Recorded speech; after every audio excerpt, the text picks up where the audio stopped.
Président, chers collègues, cette délibération est l'opportunité pour notre groupe de proposer 13 amendements utiles et concrets qui permettront, nous l'espérons, à la région de prendre pleinement ses responsabilités sur le bon usage des financements publics, la préservation de l'eau potable comme agricole et l'avenir de l'agriculture en Nouvelle-Aquitaine. Concernant le soutien régional au développement de l'hydraulique agricole, nous le répétons, la situation préoccupante de la ressource en eau impose d'accompagner un changement rapide des pratiques agricoles, plutôt que d'énièmes aménagements contribuant à la dépendance économique des agriculteurs à une ressource de plus en plus rare. Il nous faut aider les agriculteurs à s'adapter à l'environnement et non l'inverse. Comme vous le savez, les années 2022 et 2023 ont été marquées par des sécheresses sans précédent. De nombreuses nappes souterraines sont encore à des niveaux historiquement bas et de nombreuses communes ont subi des restrictions d'eau potable. Ce début d'automne sec et estival annonce déjà une nouvelle sécheresse en 2024. Face à ce phénomène qui s'aggrave à mesure que le réchauffement climatique s'accélère, la région a un rôle clé pour impulser une véritable transition de l'agriculture vers la sobriété hydrique et l'usage responsable d'une ressource qui se raréfie. C'est le sens des amendements déposés par notre groupe, car la situation nécessite du pragmatisme. L'état préoccupant de la ressource en eau en Nouvelle-Aquitaine est évoqué dans la délibération, mais malheureusement, sans nos amendements, elle ne sera pas à la hauteur des enjeux. Oui, nous nous félicitons d'avoir convaincu l'exécutif de ne pas financer les bassines dans le mandat 2016-2021. Alors qu'au départ, Monsieur le Président, vous étiez prêt à engager plusieurs dizaines de millions d'euros d'argent public dans ces projets dépassés.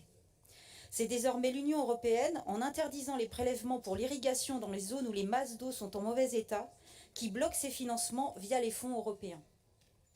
Mais dans les zones où ces masses d'eau sont encore en bon état, il faut se garder de financer tous azimuts le développement de l'irrigation sans exigence d'un changement de pratique. Bien sûr, l'agriculture a besoin d'eau, mais quelle agriculture? C'est à moyen et long terme que les politiques publiques doivent préserver la ressource en eau, autant potable qu'agricole, tant en quantité qu'en qualité, pour le bien des populations, des agriculteurs et des territoires. Nous proposons donc de prioriser réellement la sobriété hydrique, l'agriculture bio et les cultures dont on a besoin pour notre alimentation et à forte valeur ajoutée pour nos agriculteurs. Et de ne plus soutenir l'irrigation du maïs grain à vocation d'exportation, culture trop gourmande en eau et en intrants de synthèse. La sortie des pesticides reste un critère incontournable. On le voit ici dans la Vienne avec notre eau de plus en plus polluée à long terme. Ici, on distribue désormais de l'eau potable grâce à des relèvements de seuil d'autorisation. Sans surprise, nous vous proposons donc de continuer à ne pas financer ces projets de bassines ni leurs tuyaux, parce que, comme il a été démontré entre autres au dernier comité de bassin Adour-Garonne, ce ne sont plus des solutions faciles au ralentissement du cycle de l'eau.